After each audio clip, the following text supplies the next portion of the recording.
10 November 1659 रोजी छत्रपती शिवरायांनी प्रतापगडाच्या पायथ्याशी अफझल खानाचा वध केला होता. तेव्हापासून हा दिवस शिवप्रताप दिन म्हणून साजरा करण्यात येतो. आज तिथीनुसार शिवप्रताप दिन आहे. शिवप्रतिष्ठानच्या वतीनं शिवप्रताप दिनाचं औचित्य साधून आज कोल्हापुरातील छत्रपती शिवाजी महाराज चौकात विविध कार्यक्रमांचं आयोजन करण्यात आलं होतं. चौकात विविध रंगी आकर्षक रांगोळी साकारण्यात आली होती. प्रतिष्ठानच्या वतीनं या ठिकाणी छत्रपती शिवरायांनी प्रतापगडाच्या पायथ्याशी केलेल्या अफझल खान वधाचं भव्य पोस्टर उभारण्यात आलंय. सुरुवातीला छत्रपती शिवरायांच्या मूर्तीची विधिवत पूजा करण्यात आली. यावेळी फटाक्यांची आतषबाजी करण्यात आली. यानंतर साखर पेढे वाटून प्रेरणा मंत्र म्हटल्यानंतर पदयात्रेला प्रारंभ झाला.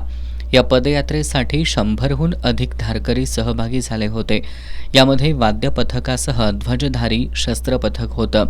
धारकऱ्यांनी छत्रपती शिवरायांचा जयघोष करत परिसर दणाणून सोडला. शिवप्रतिष्ठान हिंदुस्थान कोल्हापूर शहरचे कार्यवाहक आशिष लोखंडे, आशिष पाटील, सुमेध पवार, रोहित अत्तिगिरे, तुषार रेणुसे, विनायक माने, बबलू ठोंबरे, निलेश पाटील, आदित्य जासूद, गणेश जाधव, अवधूत चौगुले, आदित्य जमदाडे, प्रशांत आंबे, निखिल वरेकर, दीपक देसाई, संग्रामसिंह निकम, अनिरुद्ध कोल्हापुरी, शिवानंद स्वामी, कपिल केसरकर, किशोर घाटगे उपस्थित होते.